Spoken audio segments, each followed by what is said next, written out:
For every game developer, one of the best parts of development is bringing people in early. These guys are the best of the best, and they're looking at our game, and we just hope that they enjoy what they see. Just being a part of this, even though it's just for a day, is a remarkable experience. Being able to try something before everyone else, it gets the driving me going. I'm all excited. You see this competitiveness, this sort of how can I use what he just told me to my advantage. That's all we've ever wanted, be able to give our input and make the game that we all love and play that much better. Kill confirmed.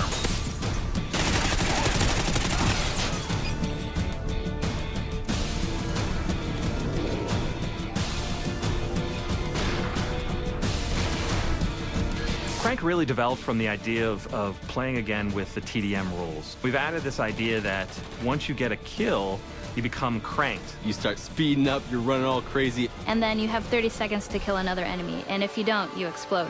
And die.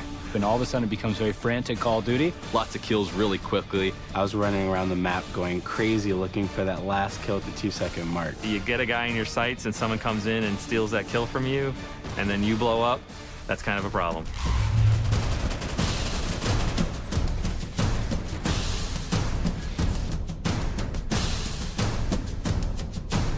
The search and rescue, we realized we wanted to build upon search and destroy. It's a search and destroy type of game, except when you die, you drop a tag. Your teammates can go pick up your dog tags and revive you. But if the enemy gets it, you're out. It requires a lot more teamwork, a lot of communication when you're playing. You're playing chess, not checkers, when you play search and rescue. Creates a whole different dynamic in search.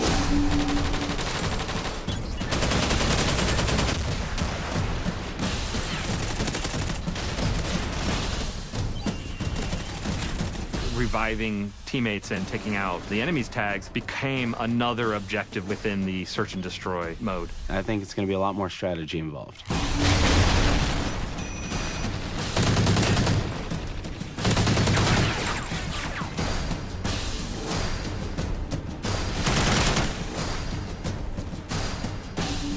Now we have the contextual lean. Where you get up to a corner and lean left or right, I think is great, and it's something that needed to be introduced into Call of Duty, and I love the way that it was introduced.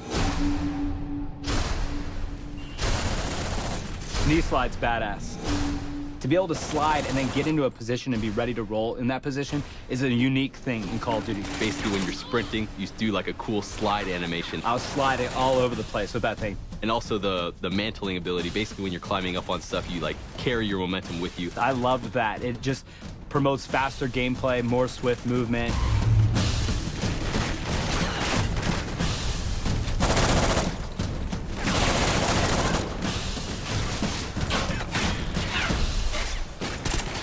We brought back Assault, Support, and Specialist.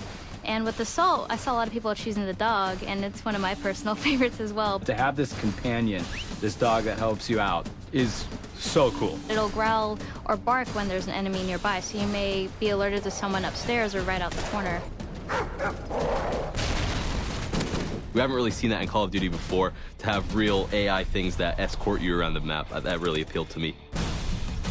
We revamped the way we use UAV. Now they're called SATCOMs. This adds a different element as far as being able to hide these, stack them, put them off to the side, and then play a little bit more defensive mind, because now you can actually protect your UAV. The first tier will give players eyes on.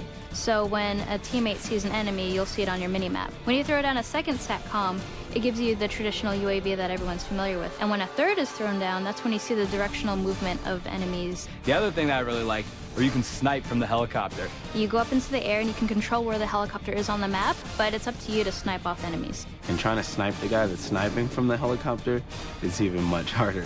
It's definitely going to be fun. I'm going to love this every second of it. We're also adding a new robust perk system. Basically, they've split a bunch of perks from the old Call of Duties and made a pretty big list of them. Some perks may be more useful than others or more powerful than others. It may take up 5 allotted slots, it may take up 4, just depending on what you want to use.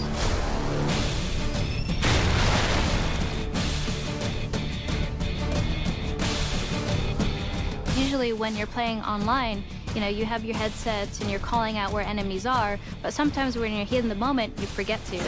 With Battle Chatter, it picks up on where the enemies are and it'll notify you. And there's a couple times where I turned around because there was a guy screaming and I was trying to figure out what he's talking about. And he's right, like there's someone on my 6, there's someone behind me. It gives you a better sense of where enemies are, even if you're kind of shy and you want to stay quiet throughout the game.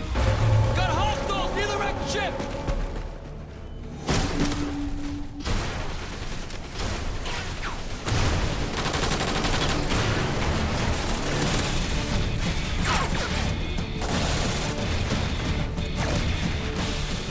Working on Call of Duty Ghosts has been an amazing trip. We're getting close to the finish here.